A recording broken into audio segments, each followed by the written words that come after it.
Good afternoon. This is Melanie Bluegrass with Abolition News Network, and we have been on a quest to find religious leaders who have influenced the American public regarding the plight of slavery and equal rights for Black Americans.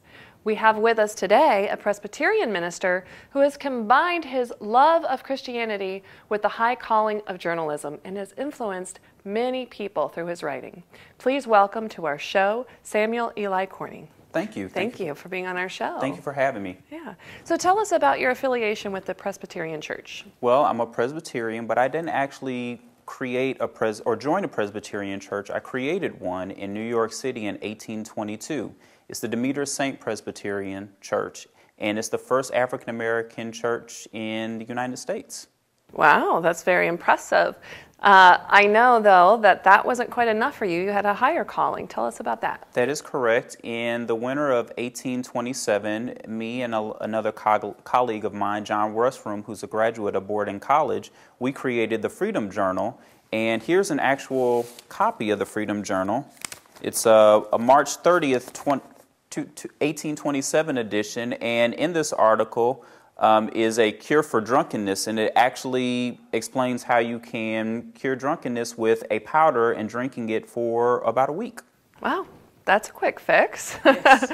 So what is the overall vision of the paper? The overall vision of the paper is to be an open line of communication to the black community and to talk about the abolition of slavery, the colonization, and the prejudices that are put against the black community. Well, that's quite a vision and a mouthful.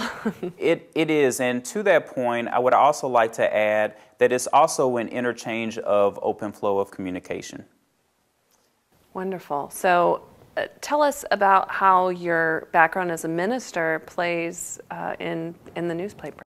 It's an actual way for us to communicate to the black community about the abolition of slavery and how we would like to abolish it. Okay, and how has that been received? It hasn't been well received. It's kind of hard to be so immediate and blunt with the abolition of slavery, particularly in the 1820s. I can understand that. I really feel like the vision will grow and you'll be heard, though. So tell us more about what it is that you include in your newspaper. I know that you changed the name from Freedom Journal to The Rights of All. We did, and we did that so that we couldn't just focus on the black community. We wanted the newspaper to be for everyone, and we changed slightly when my colleague John Russrum moved to Liberia to focus on more local issues as opposed to national. And we started talking about agricultural issues, such as if individuals aren't necessarily willing to be in such of an urban lifestyle, that they could have an agricultural lifestyle and farm, and how to market cheap products. You really covered it all, didn't you? Right. So let's go back to the Bible and tell me how you incorporate the Bible in the paper.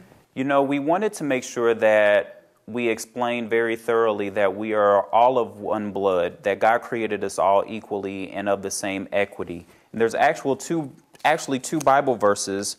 One is from Acts 17:26, which reads, "And hath made of one blood all nations of men for to dwell on all the face of the earth, and all determined the times before appointed, and the bounds of their habitation."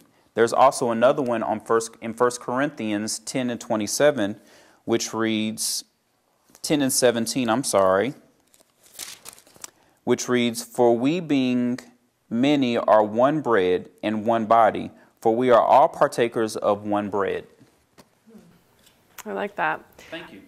Do you have anything else that you'd like to tell our viewers about your paper and your mission? Thank you. Thank you for this opportunity. I just really wanted to stress the fact that God created us equally, and that we are all of one blood and of the same equity, and all of one level.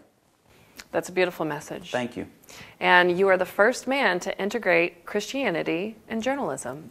So that will be your legacy. Yep, Yeah. thank you. Yeah, thank you for being on our show. This is Melanie Bluegrass with Abolition News Network saying good afternoon.